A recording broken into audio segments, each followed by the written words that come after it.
Hey everyone! In this tutorial, I'm going to walk you through all the amazing features available on Gatherly, so you can host unforgettable virtual events with confidence. Gatherly is the ultimate platform for hosting virtual events. Whether you're planning a corporate conference, a networking session, or a lively social gathering, Gatherly's got you covered. Get ready to unlock powerful broadcasting tools, customizable agendas, interactive booths, engaging games, and so much more. With Gatherly, your event will be dynamic, immersive, and unforgettable. So buckle up and let's dive into everything Gatherly has to offer. Your next virtual event just got a whole lot more exciting. Hey everyone! In this tutorial, I'm going to walk you through all the functions available on Gatherly so you can set up and manage your event like a pro. To get started, first log into the Event Manager account. Once you've signed in, on the left corner or middle of the page, create a new event. When you click on Create Event, a pop-out setup screen with a few key questions about your event. Number 1 is your event name. Choose a name for your event with a 75-character limit. Number 2 is your event type. Select the type of event you're hosting. Number 3 is your capacity. Set the maximum number of attendees. Number 4 is your start and end time, defined when your event begins and ends. Number 5 is your custom URL. The default for the URL would be after the event name you've typed. If you'd like to have a specific link, kindly make sure you adjust it now, as this cannot be changed later. Once all your event details are incorporated, you can now click on Submit. Your event is now listed in your Event Manager account. Look for your recently added event. Events are listed according to the latest date. Once you have entered your event, 3 tabs will appear: Configurations, Analytics, and Broadcast Recordings. Under Configuration, Event Info. The first few details were your pre-selected details earlier. Here, you can make necessary changes to your event details. The first option is your event name. Just keep in mind there's a 75-character limit. Next, you'll pick an event type. So if it's a career fair, social hangout, or something else, you can identify it here. Event type doesn't change anything within your event creation, but is simply a tag for the system. Then you'll set the capacity, which decides how many people can join at the same time. This limit depends on your subscription, so be sure to check that. Must know, your event details cannot be changed 5 minutes before the event start time. Now, let's dive into Advanced Admin Controls.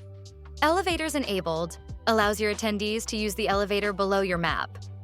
If you turn it off, your attendees will not be able to move from one floor to the other. Photo Booth feature appears on your top toolbar.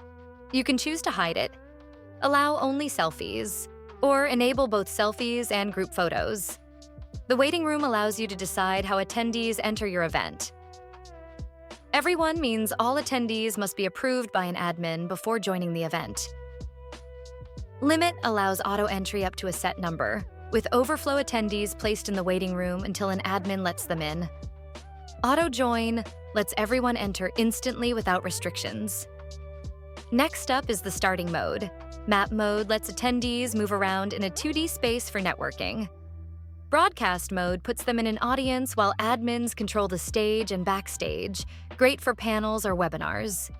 Group mode places everyone in a grid-like video call with up to 100 participants, perfect for meetings.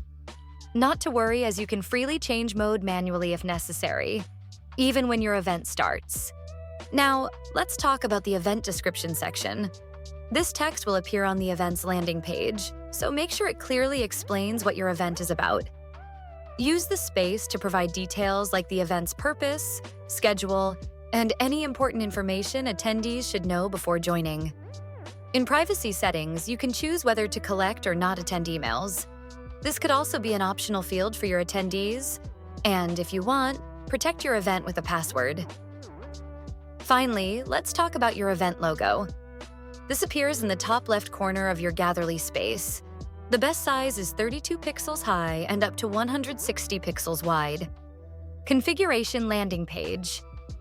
Before your event begins, attendees will see a dedicated landing page. Your landing page is customizable too. Make sure to give as much information about your event here to hype up your crowd. Besides the countdown timer and your event description, you can freely customize the information you want to provide prior to the event. First on your list is your contact information details. You can add the company name, point of contact's email, company's website, and social media like Facebook, X, and LinkedIn. This allows your attendees to have a way to contact the organizer for any event-related inquiries. Need to gather registration before the event?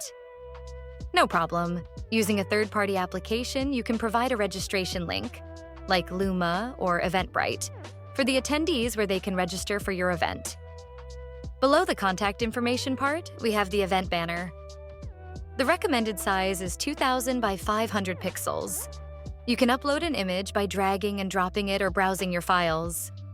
Alternatively, select a banner from the Gatherly banner gallery. Next is your event description. The details you placed on your event description on the event info is linked to this. Feel free to customize it however you like. Encourage attendees to spread the word by enabling social media sharing links on the landing page. Simply select Yes to display them or No to disable this option. Give attendees an overview of the event schedule by displaying the agenda on the landing page. Select Yes to make it visible or No if you prefer to keep it hidden. Lastly, maximize the appearance of your sponsors by showcasing your event sponsors through the landing page. You can upload up to 10 sponsor logos by dragging and dropping images or browsing your files. This should be no larger than 160 pixels wide and 32 pixels high. Add their website links for maximum exposure. Customizing your landing page helps set the stage for an engaging and informative event experience. Take advantage of these options to ensure attendees have everything they need before your event begins. Configuration floors. Now, travel to your floor setup. On this part, you are going to learn about the different types of floors and how to edit them. When you first visit this tab, you are going to have one example floor. Click the Edit button on the right side of the tab. A new screen with a few options is going to pop out. Here, you can change the name of Example Floor to your desired Floor 1 name. Change floor name to Floor 1, Welcome Lobby. On the right side of the event name, you are going to see the brochure PDF or embedded content. You can add a different PDF or embed content on every single floor. To add the PDF, simply drag a file to the box or browse through your computer.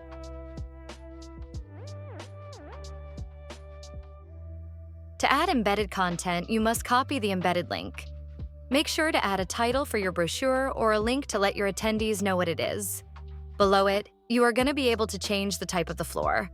You have 3 types: no booth, booths, and games. Now, let's walk through floor types and booth customization. When you switch between these types, the available customization options will change based on what you've selected. Next, let's look at your background style settings. You can choose from our pre-made background gallery. If your subscription plan includes custom maps, you'll be able to upload your own background by dragging an image directly into the upload box. Now let's dive into booth setup. If you've selected the booth's floor type, you'll see an option labeled Edit, Add, or Delete Booths. Click that, and the booth editor screen will open. Here you can add new booths, up to 8 per floor. Edit existing booths. Delete booths you no longer need to add a booth. Simply name your booth. Click the blue Add Booth button. To edit a booth, click the pencil icon next to its name. This will open a detailed editing panel with several fields. Booth title, what your attendees will see as the booth's name. Booth logo, upload a small image by dragging it in.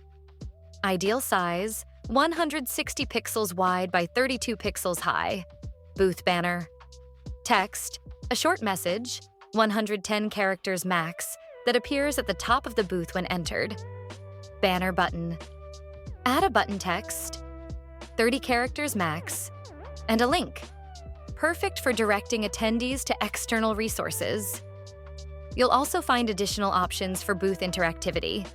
None, no embedded content. Embedded content. Here, you can embed Google Sheets, Docs, YouTube videos, or other tools your team can use collaboratively. Whiteboard enables a shared whiteboard where attendees can draw and write together in real time. Just keep in mind, booth positions are fixed, so you won't be able to rearrange their placement on the floor. Configuration access links. Now, let's take a look at the Access Links tab under your event configuration. This section is where you'll create, customize, and manage access links for your event. These links determine how different users enter your event and what permissions they have once inside. First, we have the default links. General link. This is your standard attendee link. Anyone using it will join the event as a regular participant, with no special permissions. Admin link. This link is reserved for event administrators. Admins can broadcast to the entire event, ban users send announcements, edit booth banners, and much more. Now let's walk through how to create a custom access link. Click Create New Link to get started. You'll then see several customization options. Link name. Choose a clear, recognizable name to help you identify the purpose of this link. Avatar. Border and label color. Assign a unique color to help visually distinguish users entering through this link. Color options include default, red, brown, dark green, purple, and dark pink. Admin and broadcast privileges. Toggle this on if you want users with this link to have admin-level access, including broadcast permissions. Now, let's configure access settings. Starting floor. Decide which floor attendees will land on first. This is their entry point to your event. Select allowed floors. Control which floors attendees can access. They won't be able to navigate to unselected floors unless they're given a different link with broader permissions. If you don't select any allowed floors, users will have access to all of them. This is a great way to segment attendees, offer exclusive access, or restrict movement within your event. Once your custom link is created, you can edit the link settings. Anytime copy link to your clipboard for easy sharing. Email a copy using a ready-to-send template. Share the link on social media like LinkedIn, Facebook, or X, formerly Twitter. Delete the link if it's no longer needed.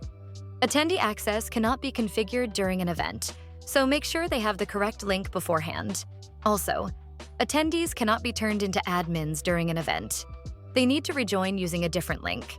And that wraps up the access links section, an easy way to manage who gets in, where they go, and what they can do. Now, let's configure your event agenda. The Agenda tab helps you lay out your event timeline in an organized, easy-to-follow way.